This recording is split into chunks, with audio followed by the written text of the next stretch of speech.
তাহলে কোরআন আল্লাহ তাআলা রব্বুল আলামিন কারো জন্য হিদায়াতের বাণী করেছেন এবং কারো জন্য গোমরাহ করেছেন। তার মানে এটা নয় যে এই কিতাব হচ্ছে মানুষকে গোমরাহর দিকে নিয়ে যাবে। আল্লাহ তাআলা রব্বুল আলামিন অন্য আয়াতে বলেন, ইন্না ফি যালিকা লাইবরাতাল লিমান ইয়াখশা। আল্লাহ পাক অন্য আয়াতে বলেন যে এই কিতাব তাদের জন্য উপদেশ যারা নাকি আল্লাহকে ভয় করবে। সবাই একটু খেয়াল করেন, কথাবার্তা আশেপাশে কেউ কথা বলেন না, সবাই একটু চুপ, আশেপাশে খেয়াল করে সবাই কোরআনের কথা শুনবেন। কারণ কোরআন হচ্ছে বলার সময় যদি দেখা যায় কানে যদি কথা আসে তাহলে কেটে যাবে, লাইন কেটে যাবে। এজন্য সকলেই যে যেখানে আছেন দয়া করে যারা আশেপাশে ঘোরাফেরা করতেছেন আপনারা প্যান্ডেলের নিচে বসে পড়ুন এবং যেখানে আছেন সেখান থেকে আপনারা একটু জিকির করি, লা ইলাহা ইল্লাল্লাহ, লা ইলাহা ইল্লাল্লাহ,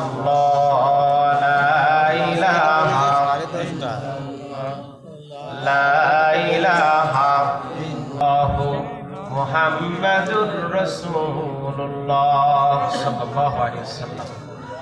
ইনশাআল্লাহ আপনারা কোরআন শোনার জন্য প্রস্তুত আছেন তো? ইনশাআল্লাহ আমরা আগে কোরআন বলেছি অ্যাঙ্গেলে, এখন বলবো প্যান্ডেলে, ঠিক আছে তো? ইনশাআল্লাহ আমরা কোরআন অ্যাঙ্গেল অনেক বলবো। আমি এক সময় মেহেরপুর আসছিলাম সম্ভবত 2017 সালে।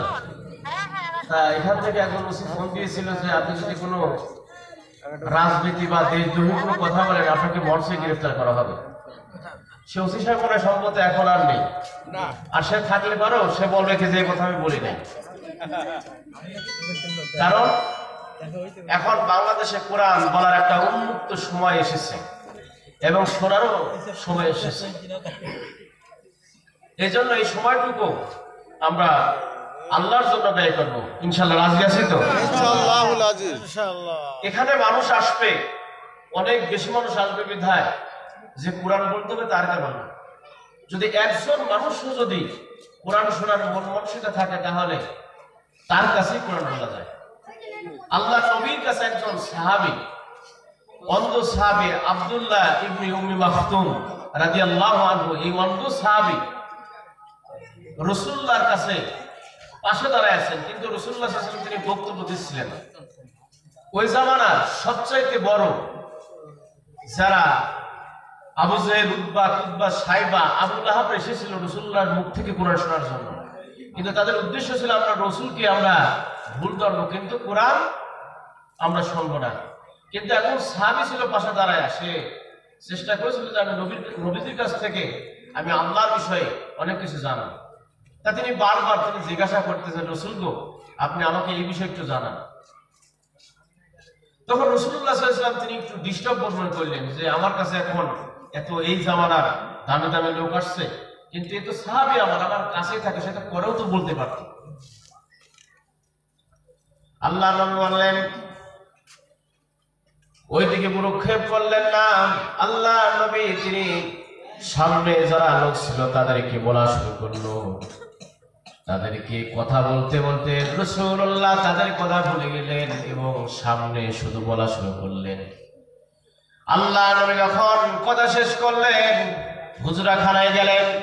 যাওয়ার পর আল্লাহ পাক বললেন, আবাসা ওয়া তাওয়াল্লা আন জাআহুল আমা ওয়া মা ইউদরিকা লাআল্লাহু ইয়াযাক্কা। আল্লাহ পাক বললেন, আবাসা নবী গো আপনি কেন মুখ ঘোরালেন, ওয়া তাওয়াল্লা এবং কেন আপনি কপাল ঘুষালেন, আনজাহুল আমা ওয়া মা ইউদরিকা লাআল্লাহু ইয়াযাক্কা। যে লোকটা আপনাকে বারবার প্রশ্ন করতেছিল ওই লোকটা আমার নিকটবর্তী হওয়ার জন্য এসেছিল, অথচ আপনি সেই দিক ভ্রুক্ষেপ করলেন না, সামনে যারা ছিল তাদের দিকে আপনি ভ্রুক্ষেপ করলেন। নবী গো তারা যদি কোরআন মানে আর না মানে এইটার জন্য কিয়ামতের ময়দানে আপনাকে ধরা হবে না, কিন্তু যে ব্যক্তি কোরআন শোনার জন্য আসবে তার কাছে কোরআন বলতে হবে, যদি আপনি এটা না বলেন তাহলে কিয়ামতের ময়দানে আপনি দায়ী থেকে যাবেন। তার মানে যে কোরআন শোনার জন্য আগ্রহী তার কাছে কোরআনের কথা বলা। এরপর আল্লাহ তাআলা রব্বুল আলামিন বললেন, নবীকে সেই লোকটা পবিত্র হওয়ার জন্য এসেছিল। এরকম করে একটা নয়, দুইটা নয়, আল্লাহ সুবহানাহু ওয়া তাআলা তিনি 16টি আয়াত নাযিল করলেন শুধুই সাহাবীর পক্ষে। বলেন সুবহানাল্লাহ। তাহলে আমরা যে কয়জন আসছে, যদি আমাদের মন মানসিকতা থাকে কোরআন শুনবো, তাহলে আল্লাহ সুবহানাহু ওয়া তাআলা আমাদেরকে বরকত দিবেন। এখন আমি কোরআনে অনেকগুলো আয়াত পড়ার পরে আমি চিন্তা করছি, এটা আমি অনেক আলেমদের কাছে বলছি যে আল্লাহ সুবহানাহু ওয়া তাআলা তিনি কেন এভাবে বলছেন। আমরা অনেক আলেম উলামারা এই আয়াতে বলেন, وَإِذَا قُرِئَ الْقُرْآنُ فَاسْتَمِعُوا لَهُ وَأَنصِتُوا لَعَلَّكُمْ تُرْحَمُونَ। আল্লাহ পাক বলেন, ওয়াইদা কুরিয়াল কোরআন, যখন কোরআন তেলাওয়াত করা হবে তোমাদের খেয়ালকে বাড়ায়া দেবে এবং তোমরা চুপ থাকবে। যদি এইগুলো করতে পারো আশা করা যায় আল্লাহ রহমত বৃষ্টি নেয় তোমাদের মাথার উপরে বর্ষিত হবে। বলেন সুবহানাল্লাহ। এই আয়াতটা পড়ার পর আমি চিন্তা করলাম, আল্লাহ নবী রাতের বেলায় যখন কোরআন পড়তেন আবু জেহেল, উতবা, সাইবা 4-5 দিয়ে বসে থাকতো। নবীজির কোরআন শোনার জন্য আস্তে আস্তে রাত শেষ হয়ে যেত, এরপরেও তারা যেতে চেত না কোরআনের মহব্বতে। এরপর তারা যখন ভোর হয়ে যেত তখন রাসূলুল্লাহর ঘরের পিছন থেকে তারা চলে যেত। যাওয়ার পরে চতুর্থ রাস্তায় 4 রাস্তার পরে সকলকে দেখা হতো, এই তুমি এত রাত্রে এখানে কোথায় ছিলেন? আবু জেহেল তুমি কোথায় ছিলে? আবু লাহাব তুমি কোথায় ছিলে? এত রাত্রে তুমি কোথায় ছিলেন? ওই জানো না মুহাম্মদ কোরআন পড়ে, কোরআনের মহব্বত, কোরআনের মজা এত বেশি যে রাত শেষ হয়ে গেছে কিভাবে বুঝতেই পারি নাই। এখন দেখলি যে কাফেররা কোরআন শোনার জন্য এসেছিল। তাহলে এই আয়াত যদি আমরা চিন্তা করি যে কোরআন শুনলে পরে যদি সওয়াব হয়, আল্লাহর রহমত বর্ষিত হয়, তাহলে কাফেরদের উপরে কি বর্ষিত হয়েছিল নাকি বলেন? কিছু আবু জেহেল মার্কা মুসলমান থাকবে ঠিক এরকম, তারা কোরআন শুনবে, কোরআন পড়বে, কিন্তু তারা মুসলমান হতে পারে না, তারা আবু জেহেল মার্কা মুসলমানই থেকে যাবে। ঠিক কিনা বলেন? আমাদের কোরআনের সৈনিক হতে হবে। এরপর আল্লাহ তাআলা কোরআনের অন্য আয়াতে বলেন, আফালা ইয়াতাযাক্কারুনাল কুরআন আফালা ইয়াতাদাব্বারুনাল কুরআন, তোমরা কি কোরআন নিয়ে চিন্তা করো না? আল্লাহ পাক উন্নতে বললেন যে কোরআন হচ্ছে চিন্তার বিষয়, কোরআন চিন্তা করতে হবে। এক একটা আয়াত তেলাওয়াত করব আর কোরআন দিয়ে চিন্তা করব যে আল্লাহ সুবহানাহু ওয়া তাআলা এই বিষয় কি বললেন। আমাদের কোরআন নিয়ে চিন্তা করতে হবে। অন্য আয়াতে আল্লাহ পাক বলেছেন ওয়ারাতিলিল কুরআনা তারতিলা, আল্লাহ পাক বলেছেন কোরআন তেলাওয়াত করবে তার তিলা সহকারে। আল্লাহ এক আয়াতে বললেন কোরআন শুনলে আমার রহমত তোমাদের মাথার উপরে বর্ষিত হবে। অন্য আয়াতে আল্লাহ পাক বললেন যে কোরআন নিয়ে চিন্তা করো। অন্য আয়াতে আল্লাহ পাক রব্বুল আলামিন বললেন এই কোরআন হচ্ছে উপদেশ স্বরূপ। তার মানে আল্লাহ সুবহানাহু ওয়া তাআলা কয়েকভাবে কথা বলছেন।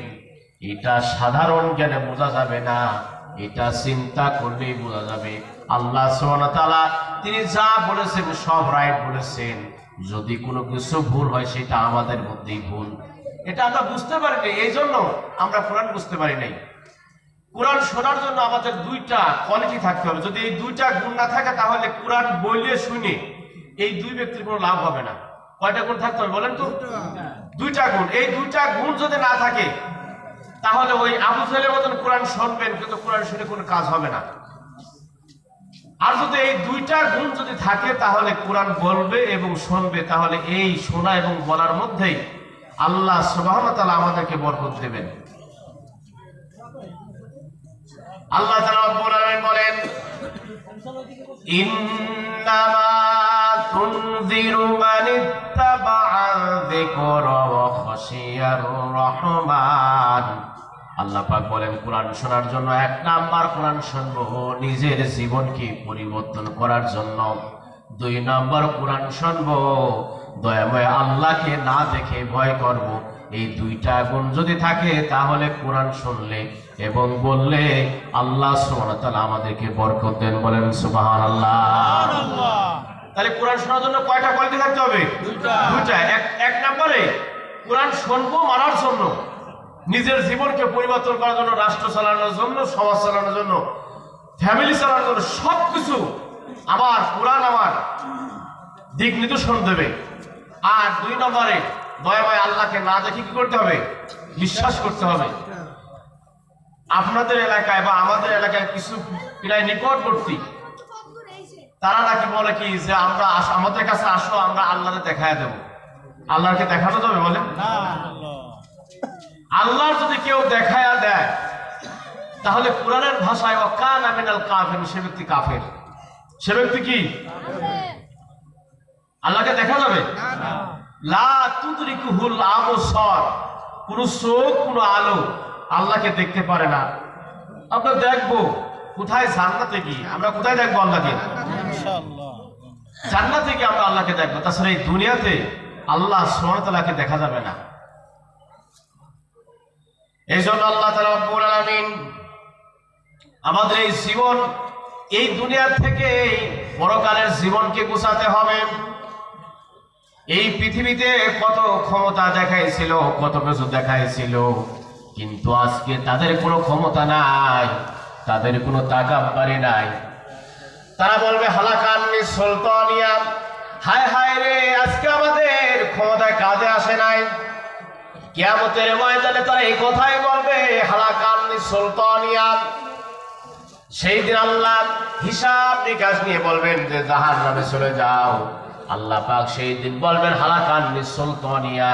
তখন তারা বলবে হায় হায় রে আমাদের কোনো ক্ষমতা আজকে কাজে এলো না।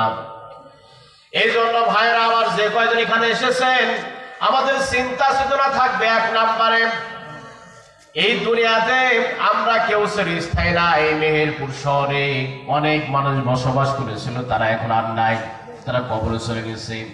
আমরাও চলাফেরা করতেছি, এক সময় এই মেহেরপুর থাকবো না, আমরাও কবরে চলে যাবো, অন্য কেউ আসবে।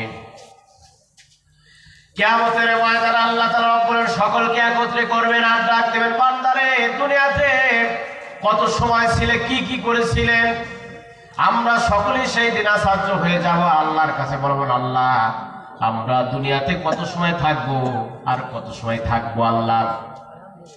সেই দিন আমরা বাংলা ভাষা ভুলে যাব, যারা বাংলায় কথা বলে, যারা হিন্দিতে কথা বলে তারা হিন্দি ভাষা ভুলে যাবে, যারা টার্কিশ ভাষায় কথা বলে সেই দিন টার্কিশ ভাষা ভুলে যাবে, যারা ইংলিশে কথা বলে সেই দিন ইংলিশ ভাষা কথা সেই দিন ভুলে যাবে। সকলের ভাষা থাকবে একটা, কোরআনের ভাষা।